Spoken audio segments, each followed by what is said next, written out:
Lucas's breath hitched in his chest, each inhale shallow and ragged. His heart pounded like a drum, echoing in the silence of the night. The old house creaked around him, a symphony of groans that sent shivers down his spine. Every creak, every groan seemed to whisper secrets of the past, secrets that were better left forgotten. But it wasn't the house sounds that terrified him. It was the whispers that seemed to come from nowhere and everywhere all at once. They slithered from the shadows, hissing his name, echoing his deepest fears. Each whisper was like a dagger, piercing his mind and soul. They were relentless, these voices, pushing him further into despair. They fed on his fear, growing stronger with each passing moment. He squeezed his eyes shut, willing them to disappear.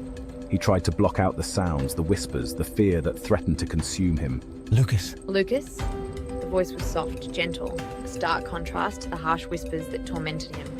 A gentle hand touched his shoulder, and he flinched. The touch was warm, grounding him in the present. He didn't need to open his eyes to know it was Maya. Her presence was unmistakable, a beacon of hope in his dark world. Her presence radiated warmth, a stark contrast to the icy dread that clung to him. It was like a ray of sunshine breaking through the storm clouds. "It's okay," she said softly, her voice a calming melody in the cacophony of his fear. Her words were like a balm, soothing his frayed nerves. "I'm here." And with those words, the whispers began to fade, replaced by the comforting sound of her voice.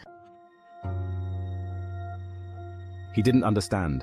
Why was this happening to him? Why did this house, this embodiment of terror, seem to pulse with his own erratic heartbeat? "Lucas," she began, her voice firm yet gentle. "What if this house, these whispers, what if they're not something outside of you?" He recoiled from her words, their meaning a slap of cold water. "What are you saying?" he asked, his voice barely a whisper. "I think," she continued, her gaze never leaving his, "that this house is a reflection of you, of the pain you're holding inside." He lashed out, anger a shield against the terrifying truth in her words. His face contorted with rage, a desperate attempt to mask the fear that gnawed at him. "That's insane," he yelled, pushing past her. His voice echoed in the empty room, a stark contrast to the silence that followed. But Maya stood her ground. Her eyes never wavered, her resolve as solid as a rock.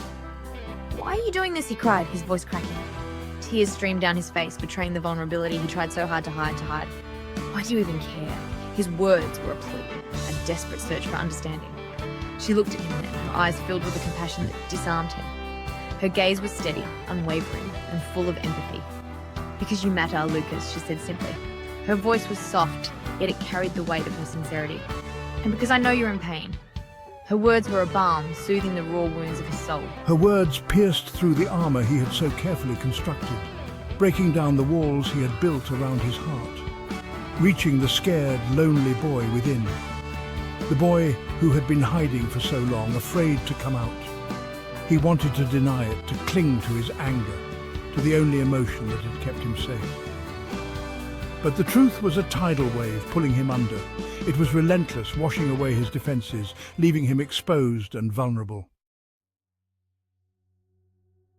And then, the dam broke. It was as if all the emotions he had bottled up for years came rushing out in a torrent, unstoppable and overwhelming. Sobs racked his body, tears he had held captive for so long finally flowing freely. Each tear seemed to carry a piece of his pain, his sorrow, his fear. He crumpled to the floor, the weight of his loneliness, his fear crushing him. It felt like the world was closing in, suffocating him with its relentless pressure. But through the storm of his grief, he felt Maya's presence beside him, a steady anchor in his chaotic world. Her presence was a reminder that he wasn't alone in this battle. She didn't speak, didn't offer empty platitudes. She knew that words could sometimes be hollow, and that her silent support was more powerful. She just sat with him, her silence a balm to his wounded soul. Her quiet presence was a testament to their bond, a silent promise that she would be there for him. As his tears subsided, a strange peace settled over him. It was as if the storm had passed, leaving behind a calm, serene landscape. He looked at Maya, her face etched with concern, and for the first time he didn't feel alone.